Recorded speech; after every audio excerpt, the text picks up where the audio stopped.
Hello everyone, welcome to my YouTube channel English par excellence. आज का topic है Edward Edward Verrall Lucas का most important essay tight corners. आज हम पढ़ेंगे biography of E B. Lucas, important works, complete summary in Hindi और last में करेंगे 51 लर्न क्वेश्चन को। ये हमारी LT ग्रेड की सीरीज है और हमने ड्रामा वाला सेक्शन को कंप्लीट कर लिया है। ये हमारा प्रोज एंड फिक्शन वाला सेक्शन चल रहा है। इसमें हमने कल पढ़ा था जो चार्ल्स लैम्ब का ड्रीम चिल्ड्रन, मोस्ट इम्पोर्टेंट है, उसको एक बार जरूर देख लें। तो स्टार्ट करते हैं सेक्शन को। अभी तक अपने चैनल को सब्सक्राइब नहीं किया है तो चैनल को सब्सक्राइब जरूर कर लें और बेल आइकन प्रेस कर लें, जिससे कि आने वाली वीडियो अब तक सबसे पहले पहुंचे। तो स्टार्ट करते हैं। पहले हम पढ़ेंगे बायोग्राफी ऑफ एडवर्ड वेरल लूकस। इनका पूरा नाम है ये, तो इनका जो कंप्लीट नाम है वो क्या है, एडवर्ड वेरल लूकस। इनकी शॉर्ट फॉर्म होती है E.B. लूकस। ये पेपर में पूछ सकता है कि इनका फुल नेम क्या है। तो इनका फुल नेम है एडवर्ड वेरल लूकस। इनका जन्म हुआ था 11 जून 1868, जो हुआ था एल्थम, कैंट, इंग्लैंड में। ध्यान रखेंगे। इनकी डेथ हुई थी 26 जून 1938 नर्सिंग होम। ये नर्सिंग होम है मेरीबॉर्न, लंदन, UK में इनकी डेथ होती है। फादर, इनके पिता का नाम था अल्फ्रेड लूकस। इनकी मदर का नाम था जैन नी डेरिवेट। इनकी मदर का नाम था, इनकी नेशनलिटी थी ब्रिटिश। ऑक्यूपेशन था इनका, और ऑक्यूपेशन की भी पेपर में स्पेलिंग पूछ लेता है। एसेस्ट लिखते थे ये, ह्यूमरिस्ट लिखते थे, बायोग्राफर थे, एडिटर थे, पब्लिशर थे, क्रिटिक थे और नोवेलिस्ट थे। इनकी भाषा थी इंग्लिश।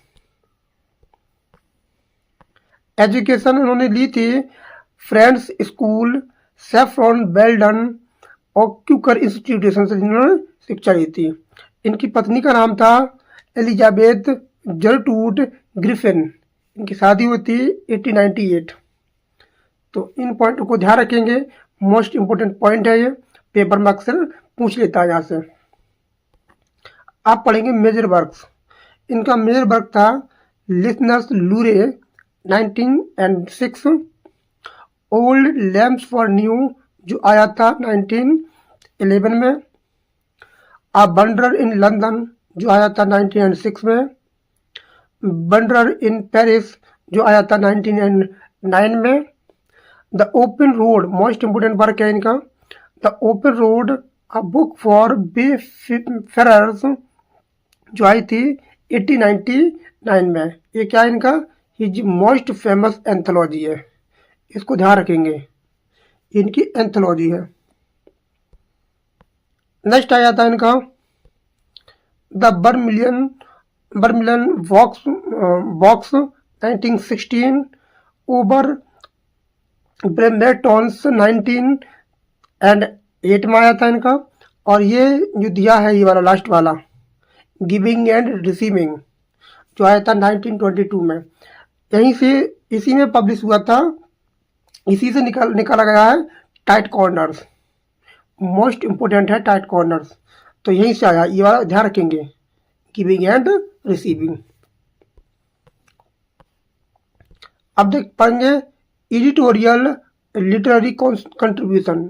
तो क्या था इनका कंट्रीब्यूशन पे, ये क्या थे, एडिटर थे ऑफ पंच मैगजीन फ्रॉम 1904।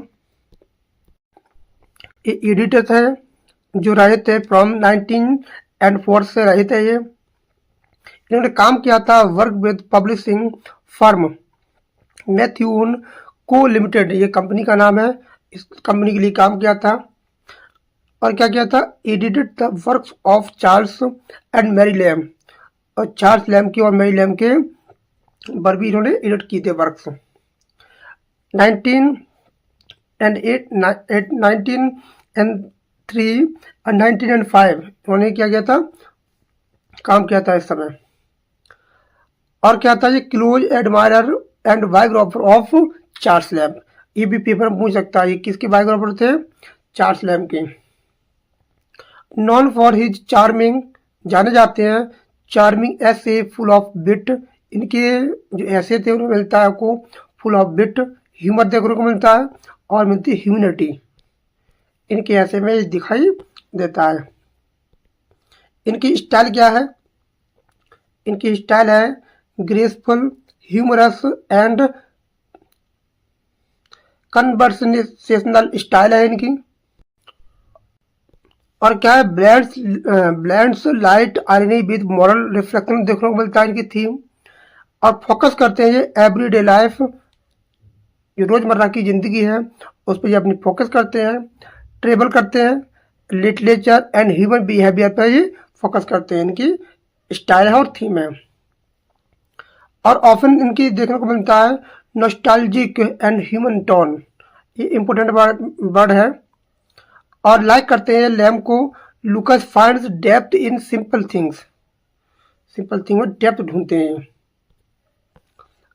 इनका फेमस कोटेशन है the art of conversation consist in exercise of two fine qualities, to originate and to sympathise.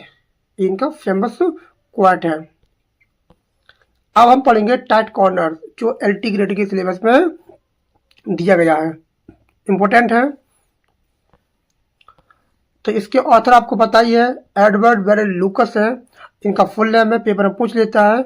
ये लिया गया है गिविंग एंड रिसीविंग, जो आया था 1922 में, यहाँ से इसको निकाला गया है। इसका जॉनरा क्या है?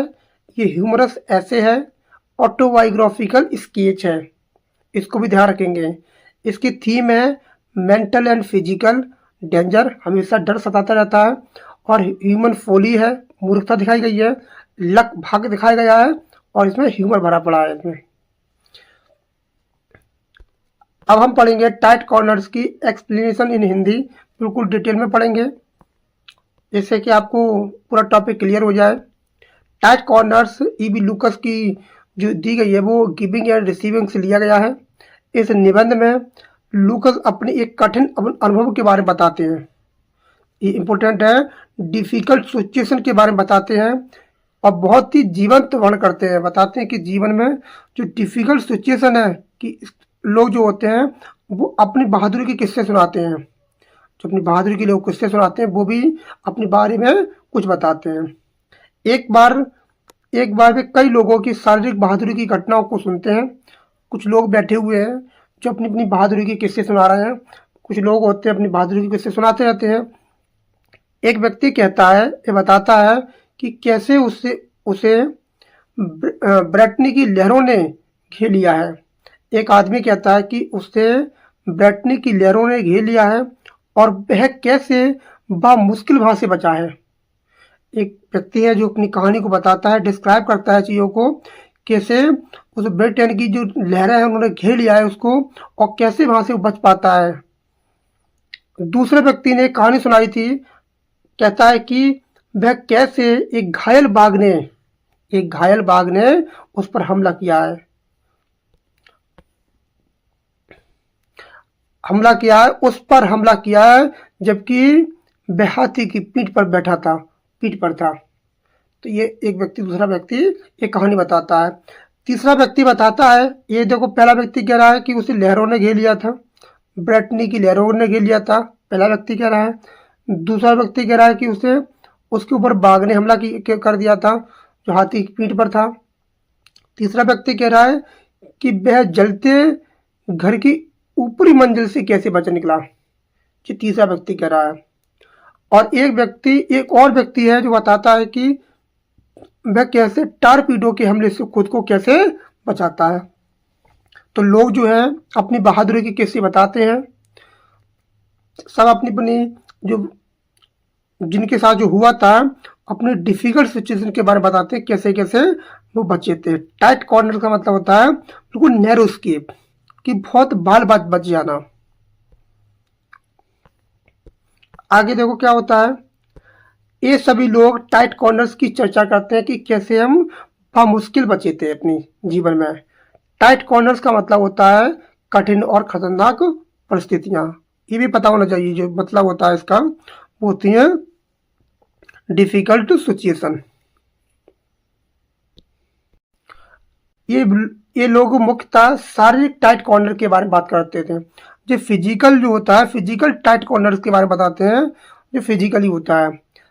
तभी किसी ने सवाल उठाया है कि क्या मानसिक टाइट कॉर्नर भी हो सकता है। सब लोग कहते हैं फिजिकल। ये बात ध्यान रखें, दो तरह के इसमें बात कर रहा है कि जो फिजिकल वो होता है टाइट कॉर्नर होता है कि उन्होंने से बच सकते हैं। तो किसी व्यक्ति ने बोला था कि मेंटल, मानसिक रूप से कि टाइट कॉर्नर भी हो सकता है। मन से, मन वाला बता रहा है कि मेंटल टाइट कॉर्नर्स भी होता है क्या, उससे कैसे बच सकते हैं। एक व्यक्ति ने इस सवाल को उठाया था। तब हमारा जो राइटर है लूकस बताते हैं कि उन्होंने एक मानसिक टाइट कॉर्नर का अनुभव किया है। हमारा राइटर कहता है कि मैंने क्या किया है, सब लोग अपने शारीरिक रूप से जो टाइट कॉर्नर हुआ था, डिफिकल्ट सिचुएशन आई थी, उसके बारे में बात करते हैं। तब एक व्यक्ति कहता है कि मेंटल, जो मेंटल होता है, मेंटल टाइट कॉर्नर भी होता है क्या। तब उसने राइटर बोलता है कि हाँ, कि एक मानसिक टाइट कॉर्नर का अनुभव किया था। ये अनुभव है जब उन्होंने क्रिस्टी क्रिस्टी में हुआ था। एक जगह का नाम है क्रिस्टी, क्रिस्टी में हुआ था। ये जो मामला हुआ है वो क्रिस्टी जगह है, वहाँ पर ने इसको फेस किया था राइटर ने। क्रिस्टी एक प्रसिद्ध फर्म है जो पेंटिंग्स की नीलामी और बिक्री की करती है। ध्यान रखेंगे, यहाँ नीलामी होती है पेंटिंग की। ये भी पूछ सकता है पेपर में, जब नीलामी होती है पिक्चर, जब पिक्चर से सेल की जाती हैं, जो पेंटिंग सेल की जाती हैं, यहाँ की बात कर रहा है। उनका अनुभव, अब आगे बात पड़ती है जो उनका अनुभव है। कहते हैं कि लूकस अपने विदेशी मित्र के साथ, लूकस कहते हैं कि अपने विदेशी मित्र के साथ लंच करने के बाद किंग स्ट्रीट, एक जगह का नाम है किंग स्ट्रीट में गुजरते हैं। जो किंग स्ट्रीट है वहाँ वो गुजरते हैं अपने फ्रेंड के साथ। मित्र उन्हें दिखाने के लिए कहता है, उन्हें कुछ दिखाने के लिए कहता है कि नीलामी कक्ष में, जो नीलामी कक्ष है उसमें क्या होता है, बार बीजॉन पेंटिंग्स की बिक रही हैं। ये जगह वो है, पेंटिंग का नाम है बार बीजॉन, पेंटिंग बिक रही है। जो ये पेंटिंग बहुत महंगी थी। अब कुछ लोग होते हैं, कुछ लोग खरीदते कुछ नहीं है, लेकिन मोल भाव बहुत करते हैं। कुछ लोग खरीदना नहीं होता फिर भी पूछने लगते हैं कि ये सामान कितने का है, ये कितने का, तो वो भाव बहुत ज़्यादा करते हैं। और जब वो कम पर आ जाता है वहाँ पर तो फिर रुपये नहीं दे पाते हैं। उनका मकसद कोई खरीदना नहीं है, केवल मोल भाव करना है। तो ऐसे भी लोग होते हैं। भाई कहानी बता रहा है कि उसने भी, उससे कोई पेंटिंग खरीदनी नहीं थी उसे, वो तो केवल मजे लेने के लिए केवल मोल भाव कर रहा है। लेकिन उसने इतनी बड़ी बोली लगा देता है कि उसके पास उतने पैसे भी नहीं होते हैं। कुछ लोग बोली लगाई जा रही है पेंटिंग की, तो वो सबसे बड़ी बोली लगा देता है और एक पल के लिए डर जाता है वो कि कहीं मुझे पेंटिंग खरीदनी ना पड़ जाए। वो तो एक व्यक्ति जो होता है वो उससे बड़ी बोली लगा लेता है। तब उस राइटर को, उस व्यक्ति को, जो लूकस है, उसको राहत की सांस आती है कि मैं बच गया। तो वही वो बता रहा है कि कैसे लोग बड़ा चढ़ाकर बोली लगा देते हैं, जिससे खरीदना कुछ नहीं है, बस बड़ा चढ़ा के बोली लगा देते हैं। तो भाई अपना बता रहा है, ये बिक रही है। ये पेंटिंग बहुत महंगी थी, जिसकी कीमत थी 2000 से 3000 गिनी की कीमत में रखी गई थी। इसको ध्यान रखेंगे, ये पेंटिंग की कीमत है। पेंटिंग्स में क्या थे, जंगल, तालाब और चर वाहिनियों के दृश्य थे। ये पूछेगा, जो पिक्चर थी उसमें दृश्य थे, फॉरेस्ट सीन्स, पूल्स थे और सेपड्रिस थी। चर वाहिनियों के क्या थे, दृश्य थे। आगे क्या होता है, आगे कहानी बढ़ती है और वित्तीय स्थिति आती है। लेखक के पास केवल 63 पाउंड में बैंक में थे केवल। ये बात पूछेगा कि राइटर के पास कितने पैसे थे। अब बोली कितने की लगा रहा है, उसकी कीमत कितनी थी, 2000 एंड 3000 गिनीज उस पेंटिंग की कीमत थी। और उसकी जेब में कितने थे, मात्र 3 पाउंड थे। उनके पास गिनी होती है 500 गिनी उधार लेने के लिए पर्याप्त जमानत नहीं थी। नीलामी में बोली लगाता है वो, बड़ा चढ़ाकर बोल लगाता, रुपए जेब में नहीं है फिर भी बोली लगाता है वो, जैसे कि वो उसे खरीदने वाला हो।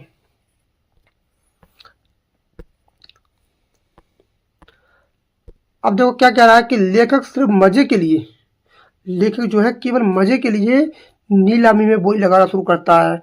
उन्हें लगता है कि वे धनी व्यक्ति की तरह दिख रहे हैं, दिखाने के चक्कर में सबसे ऊंची बोली लगा देता है। वो सबसे ऊंची बोली लगा देता है। उम्मीद करते हैं कि कोई और उन्हें मात देगा। उन्हें लगता है कि मैंने इतनी बड़ी बोली लगा दी है कि मुझसे कोई ऊपर बोली लगाएगा। अगर बोली नहीं लगती है मुझसे ऊपर तो ये पेंटिंग मुझे खरीदनी पड़ेगी। इस बात का डर था। ये डिफिकल्ट सिचुएशन थी, जो मेंटल डिफिकल्ट सिचुएशन थी, टाइट कॉर्नर था।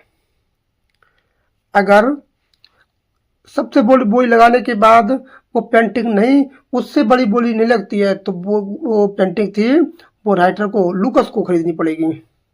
वो डर जाता है, बेचारा घबरा जाता है कि मेरे पास तो इतने पैसे भी नहीं है। उनका मित्र उन्हें चेतावनी देता है कि अत्यधिक बोली ना लगाएं, इतनी बड़ी बोली मत लगा देना कि तुम्हें खरीदनी पड़ जाए, तुम खरीद ना पाओ। कठिन स्थिति में फंसना। बोली 4050 रुपीज गिनी पर स्थिर हो जाती है। इतनी बड़ी बोली लगा देता है कि उसकी बोली 4050 गिनी के रूप में लगा देता है, और इतनी बड़ी बोली लगा जाता है और यही बनी जो प्राइस है वो थम जाता है, रुक जाती है बोली। लेखक अब महसूस करता है कि वह वास्तव में संकट में आ चुका है। उसे डर सताने लगता है क्योंकि उनके पास इतना पैसा नहीं है कि इतने पैसे से वो पेंटिंग को खरीद ले। वो तो केवल मजे के लिए, आनंद के लिए क्या कर रहे थे, बोली लगा रहे थे, और बोली इतनी बड़ी लगा देते हैं। अब सब लोग जो खरीदने वाले थे पेंटिंग को वो नहीं खरीदते हैं, वो खड़े हो जाते हैं कि हम नहीं खरीदेंगे, लेकिन वो तो बच जाते हैं। कोई व्यक्ति उससे बड़ी बोली लगा देता है, वह बेचैन हो जाते हैं, उनका खून थम जाता है और बहुत बेचैनी आ जाती है। मित्रों, परिचितों और रिश्तेदारों से पैसा जुटाने की कोशिश करते हैं, लेकिन कोई मदद करने के लिए तैयार नहीं होता है। कोई व्यक्ति मदद करने के लिए तैयार नहीं होता है। नीलामी समाप्त हो जाती है और लेखक अंतिम व्यक्ति बन चुके हैं कि उसको पेंटिंग आपको खरीदना ही पड़ेगा। अब बात आती है भाग्य की मदद। एक व्यक्ति जिसने बड़ी डॉ बिगी पेंटिंग खरीदी थी, बात प्रस्ताव देता है कि क्या लेखक अपना दावा छोड़कर 50 गिनी स्वीकार करने के लिए तैयार है। लेखक को विशाल राहत मिलती है कि वह व्यक्ति उन्हें उच्च देवताओं का दूत लगता है कि उसे बचा लेता है। लेखक अपने समझदारी और धैर्य से 100 गिनी का चेक हासिल करते हैं और उनका मित्र चेक देखकर गंभीर हो जाता है और भाग्य की शक्ति को महसूस करता है कि भाग्य ने तुम्हें बचा लिया बेटा, ना तो आज बचने वाले नहीं थे। तो मजाक हुए वो पेंटिंग इनको खरीदनी पड़ जाती है। वो तो एक अनजान व्यक्ति ने इनको बचा लिया। लेखक कहते हैं कि वे इस अनुभव को नहीं भूलेंगे कभी। अंत में वे हंसते हैं और कहते हैं कि मेरे बाल तो सफ़ेद नहीं हुए ना। ये उस बात को कहते हैं कि मेरे बाल अभी भी सफ़ेद नहीं हुए हैं।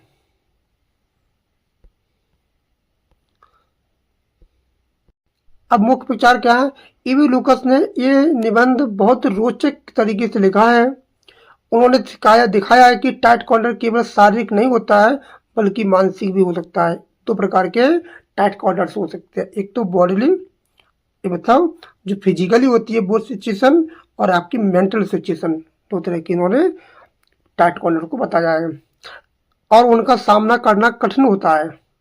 लेखक इस कठिन स्थिति में सिर्फ भाग्य की मदद से बाहर निकल पाते हैं, केवल भाग्य की मदद से। उनके पास पैसे नहीं होते हैं। निबंध में आपको ह्यूमर मिलेगा, सजीव वर्ण और आत्मनिरीक्षण का सुंदर मिश्रण किया गया है। आपको सब कुछ मिलेगा इसमें। तो इसमें जो कुछ पॉइंट है उसको ध्यान रखें। कुछ पॉइंट है, जैसे उस पेंटिंग की कीमत थी 2000 से 3000 गिनी से लेकर, ये क्या थी उसकी कीमत थी। और जो थी, जो कहाँ घूम रहे थे, किंग स्ट्रीट से गुजरते हैं, ये गली का नंबर गली है। और पेंटिंग जो था कक्ष में कहाँ रखी थी, पेंटिंग बिक रही थी जिसका नाम था बार बिजॉन पेंटिंग्स। इसका ध्यान रखेंगे, ये इंपॉर्टेंट पॉइंट है। और ये ध्यान रखेंगे उस पर क्या थे, चित्र पर थे, फॉरेस्ट थे उस पर, और आपका क्या था, आपके पूल थे, तालाब थे, और क्या थी, सेफर ड्रेस थे इसमें, मतलब 4 बहनियों के दृश्य थे। ये पेपर में पूछ सकता है कि उस पर चित्रकार के बने हुए थे। और याद करना है, इसमें एक पॉइंट और नोट करना है कि इसमें कितने गिनी थे उसके पास। हाँ, उसके पास 63 पाउंड बैंक में थे, और उनके पास रुपए कितने थे, ये बैंक में थे, उनके पास कितने थे, मतलब 500 गिनी उधार लेने के लिए क्या थे, पर्याप्त जमानत नहीं थी। उन्होंने केवल जो बोली लगाई थी मजे मजे के लिए लगाई थी, कोई उसको खरीदना नहीं था उसको। और कितनी जो बोली होती है वो कितनी बड़ी बोली लगा देते हैं, वो 4050 गिनी पर लगा देते हैं। इतनी बड़ी बोली लगा देते हैं, दुगनी बोली लगा देते हैं पेंटिंग से। तो इसको ध्यान रखना है, इतनी बड़ी बोली लग जाती है।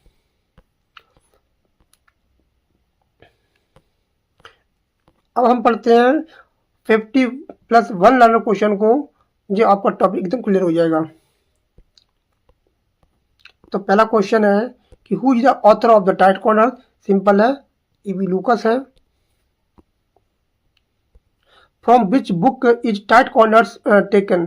तो कहाँ से ली गई है ये, गिविंग एंड रिसीविंग, जो आई थी 1922 में। What is the term tight corners, refer करती है डिफिकल्ट और ऑकवर्ड सिचुएशन, बहुत डिफिकल्ट सिचुएशन होती है उसको शो करती है।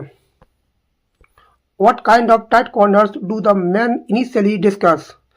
जो पहले बात होती है वो होती है फिजिकल टाइट कॉर्नर के बारे में। जो 3-4 लोग होते हैं वो केवल फिजिकल टाइट कॉर्नर के बारे में बताते हैं, लेकिन कोई कहता है व्यक्ति कि जो मेंटल होता है, मेंटल टाइट कॉर्नर भी होता है क्या, तब क्या करते हैं हमारे राइटर, उस चीज को बताते हैं, डिस्क्राइब करते हैं। Give an example of physical tight corners mention in this essay. तो कौन सा एसन दिया है कि being cowed by the tide in Brittany, जो दिया है वहां पर क्या होते हैं वो राइटर, वो एक व्यक्ति होता है, पहला व्यक्ति बताता है कि मैं लहरों में उनसे बहुत मुश्किल से बचाता हूँ। नाम था another example of physical tight corner, क्या था, attack by wounded tiger on an elephant. ये क्या था, दूसरा एग्जाम्पल था। How did one man escape burning house, कैसे बचा था, by jumping from the top story. ये क्या था, तीसरा व्यक्ति था जो बताता है कि मैं आग से बचा था।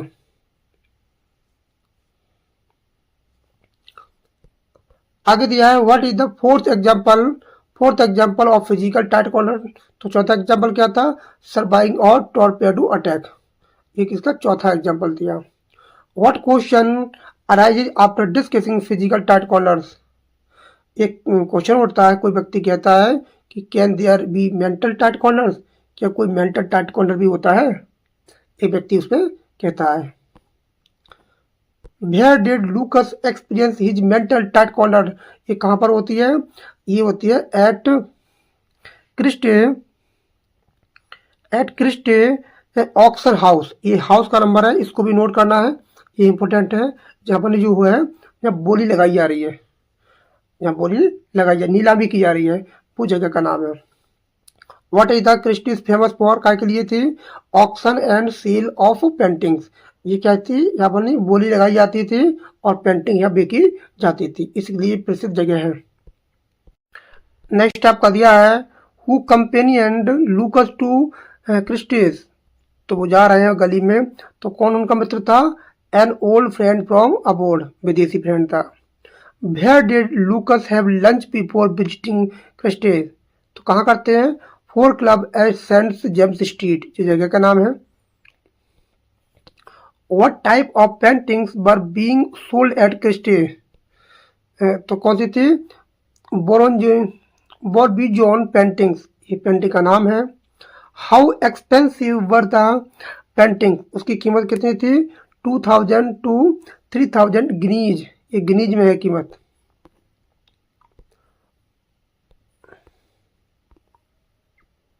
What scenes were depicted in the paintings? तो कौन कौन से चित्र बने हुए थे? तो फॉरेस्ट, पूल्स, सेपर्ड रेस, ये क्या थे? उस पर चित्र बने हुए थे। How much money did Lucas have in the bank? तो उसके बैंक में कितने पैसे थे? 63 पाउंड। ये पेपर में पूछा जाएगा क्वेश्चन, पूछेगा ऐसे ही। Was he able to borrow money for the auction? No. Why did Lucas start bidding at the auction? Just for fun, मजे के लिए, केवल आनंद के लिए बोली लगाता है वो। How did Lucas feels while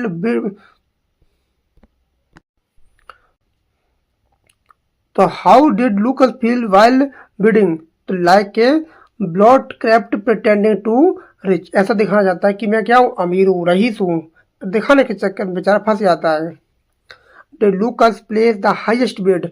yes, सबसे हाईएस्ट बोली को लगा देता है वो। हाउ मच बाज हिज हाईएस्ट बिड? तो ये पेपर में पूछा जाएगा कि उसकी हाईएस्ट बोली क्या थी। उसकी कीमत थी 2000 से 3000 गिनीज, और लगा कितने देता है? 4050 गिनीज। इंपोर्टेंट है, ध्यान रखना। What was Lucas reaction after realising the bid? Disturbed and anxious, चिंतित हो जाता है, परेशान हो जाता है। Did he try to arrange money from friends और रिलेटिव्स?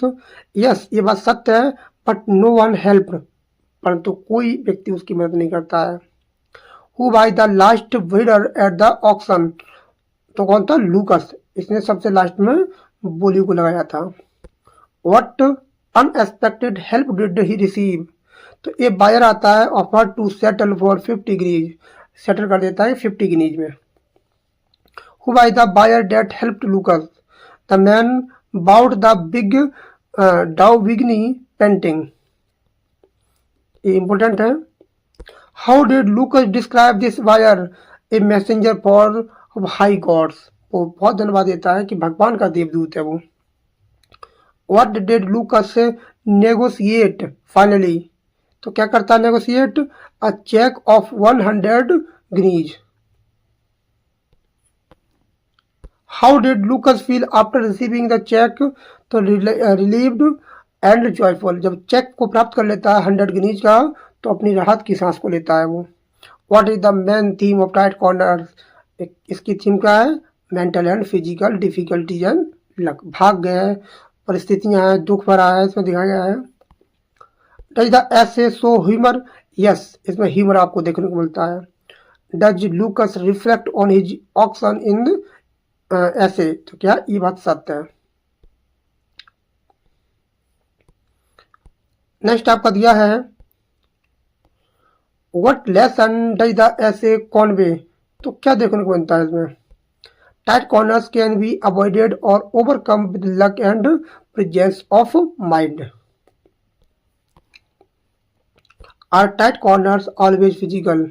नो, केवल फिजिकल नहीं होता है टाइट कॉर्नर, ये आपको they can be mental too, दोनों होते हैं। ये आपका फिजिकल भी हो सकता है और मेंटल भी हो सकता है। Where is saint James street located? तो ये कहाँ पर थी ये स्ट्रीट? लंदन में। Which type of school did the paintings at Christie's belong to? तो कैसी थी school? Barbizons school. Did Lucas intend to bid seriously at first? No, कोई सीरियस नहीं होता है। इट वाज फॉर फन, मजे के लिए बोली को लगा देता है, बार्गेनिंग करता है, केवल मोल भाव कर रहा है कि how did Lucas describe his blood circulation after the bid? तो क्या होता है? ऑलमोस्ट स्टॉप्ड, जब बोली इतनी बड़ी लगा देता है तो उसका खून सूख जाता है, जम जाता है, बेचारा परेशान हो जाता है। हु बार्ड, कौन चेतावनी देता है कि Lucas not to place the highest bid, कि बेटा इतनी बड़ी बोली मत लगाओ? तो कौन कहता है? हिज फ्रेंड, उसका दोस्त उसे चेतावनी देता है। How did Lucas friend react to cheque? Become serious, वो एकदम सीरियस हो जाता है। What role does luck play in this essay? तो helps Lucas escape the tight corner. वो मतलब बहुत ही डिफिकल्ट सिचुएशन से निकलता है, तो क्या करते हैं वो लक को मानते हैं। What emotion does Lucas experience during the tight corner? वो डर जाते हैं, चिंता आती है और लेटर जॉय, लेकिन बाद में क्या हो जाते हैं, हैप्पी हो जाते हैं जब उस टाइट कॉर्नर से निकल जाते हैं। What does blood clot mean to contest? इसका मतलब क्या होता है, someone pretending to be wealthy।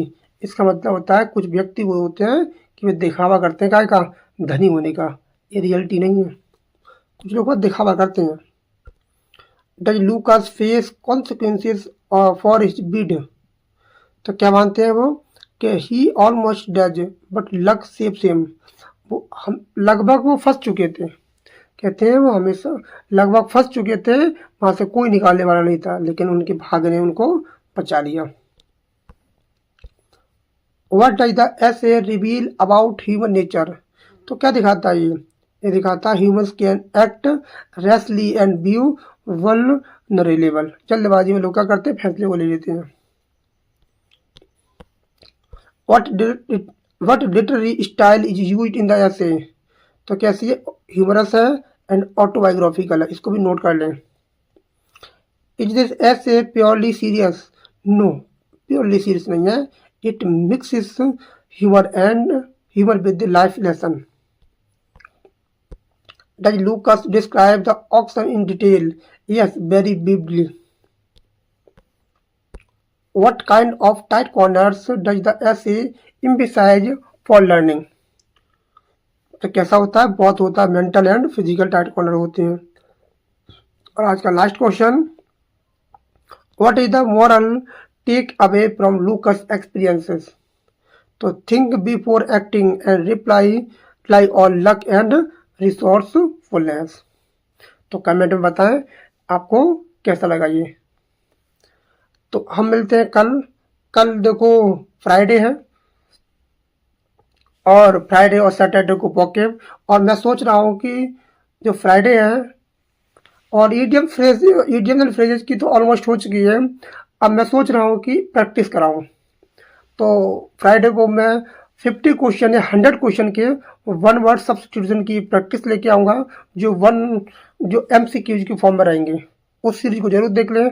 पिछली बार वन वर्ड काफ़ी पूछे गए थे और वॉकेब तो पूछी जाती है, तो हम उसको प्रैक्टिस करेंगे जिससे कि कोई क्वेश्चन हमारा गलत ना हो। तो मिलते हैं फ्राइडे को एकदम, और बहुत ही बेहतरीन प्रैक्टिस करेंगे। अगर आपने अभी तक चैनल को सब्सक्राइब नहीं किया है तो चैनल को सब्सक्राइब जरूर कर लें और बेल आइकन प्रेस कर लें, जिससे कि आने वाली वीडियो आपकी कोई मिस ना हो। इस चैनल पर आपको पूरा का पूरा कंप्लीट कोर्स कराया जाएगा। तो मिलते हैं कल। Thanks a lot for watching this video. Thank you everyone. Have a nice day.